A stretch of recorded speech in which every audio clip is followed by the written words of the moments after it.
Hey, Senator Lee. Thank you, Madam Chair. And thanks to all of you for joining us. Mr. Malloy, first of all, thank you in particular for all you do in my state and for acknowledging what Utah has to offer in terms of our country's energy potential. As you and I both know, operating in a state like Utah that has a lot of federal land can be challenging. The federal government owns about 30% of the land mass in the United States and about 2/3 of the land in my own state. And as you and I are both painfully aware, energy development has not occurred at the same pace in recent years. On federal land, particularly onshore development, has not occurred at the same pace. And in fact, it has been really slow. It has slowed.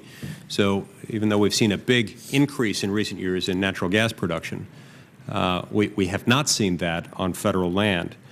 Now, whether this drop, whether this slowing has occurred as a result of permitting delays, uncertainty caused by the regulatory environment, or the difficulty, often the regulatory difficulty of building a pipeline, the results are clear, which is that there has been a drop in production on federal land. Can you explain for us in what ways have federal policies adversely impacted the ability of states like Utah with high concentrations of federal land to fully enjoy economic growth and jobs that have been precipitated by this boom? Thank you, Senator DeLee. I would offer two ideas that we are actually actively working on with the government. The first of which is modernizing the permitting process, using technology such as GIS that would significantly reduce the boots on the ground type requirements and the cost of actually doing the permitting process, not only for the operator, but for the federal government. The second would be, and you're very aware of this, is the process, modernizing the process or streamlining the process to achieve EIS on critical projects like what you and I did for the natural buttes in Utah. I think this is an opportunity where we can utilize parallel processes, good modern project management practices to actually do these things on parallel paths and close the timeline that's been continuing to extend up now in excess of 10 years. This process should take 3 or 4 years tops.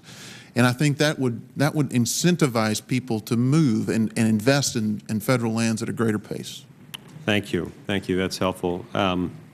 Ms. Furchtgott-Roth, I also wanted to ask you a question. So a lot of people, including a lot of people within the current administration, have become fond of saying that they promote an all-of-the-above energy strategy. Mm-hmm. And they're saying that at the same time that they, are encouraging more use of natural gas domestically, and at the same time that some are advocating that we also open up natural gas to export. But is this really an all-of-the-above energy strategy when we complicate the process of developing our natural gas resources through permitting delays, regulatory uncertainty, and making it really difficult to build a pipeline? Isn't that sort of in tension with an all-of-the-above energy strategy? That's right. It's not all of the above if we are not allowing permitting on federal lands. We could be getting immense amounts of tax revenue, royalty revenue from such permitting. We also need a vast new infrastructure of pipelines, not just Keystone XL, because a lot of the oil and natural gas that is being produced in the Bakken region has lower prices because we just cannot get it out.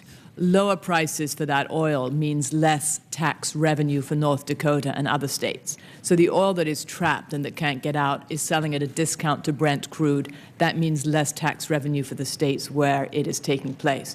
And the State Department has just come out with a report saying how if oil is transported by rail rather than pipeline, it will be more fatalities and more injuries. So I think it's clear that we need to have a bigger, all of the above should mean more pipelines. When we talk about all of the above, we should also be careful not to impose on ordinary Americans high utility costs caused by the high price of solar and wind and force them to buy it, because it costs twice the amount to produce electricity through wind and solar as it does through natural gas and coal. So part of your concept of all of the above would mean everybody competes on a relatively level playing field. Exactly, yes. And there are many people concerned about inequality. And the bottom fifth of the income distribution, people in that group spend about 25% of their income on energy. That's gasoline and electricity. And we need to be mindful of their welfare and not force them to buy more expensive fuels. So this hurts the poor more than anyone else. Yes. Because the top quintile spend 4% of their income on energy on average, as opposed to 25. So it's very unequal, requiring them to buy electricity produced by wind and solar.